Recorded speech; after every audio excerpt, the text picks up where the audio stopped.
OLO is a robot simulation, visualization, control, and programming platform in the browser. So if we start on the OLO dashboard and start a simulation, we have a number of choices. Let's choose the office simulation. And what that will do, that will go and start up the simulation engine in the cloud. All of the physics will be managed in the cloud and then rendered in the browser. There are no plugins here. This is just a standard web browser on a Mac. This isn't sped up in any way. This is in real time. So we can see the simulation loading on the right-hand side there. So we get the option to select which robot we would like to spawn in that environment. So let's choose a small quadruped. We can choose where we want to place it. Let's leave it at default, and then let's create that robot in that environment. That will then load the meshes. The robot will go through a number of poses and get its final resting position. Over on the left hand side we can see the OLO dashboard and that office environment simulation. There are a number of controls and buttons there. We can see an SDK playground and the sim. But if we click the visualizer button, that will open the OLO visualizer. So that is that robot visualized within the platform.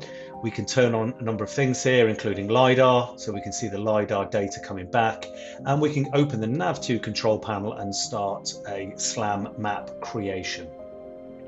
This loads Nav2 in the background, and once it's loaded, you'll start to see the map being generated in the visualizer.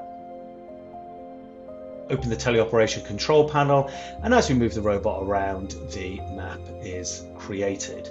And there's a small plan view there in the top left of the visualizer.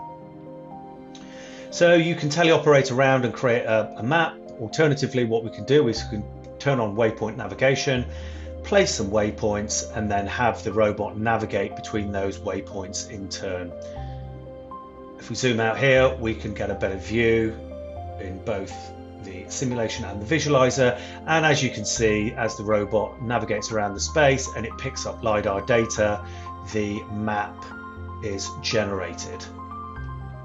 Once the robot is finished, there are a number of things you could do. You could export the script that's been created and take it into our SDK playground to manipulate and edit, either yourself or with the AI assisted coding, or we can also save the map, and that will save that in the cloud for use at a later date for robot teleoperation. So that's a very quick rundown of the OLO platform. OLO is open for sign-ups. Start your 14-day free trial now at olo-robotics.com.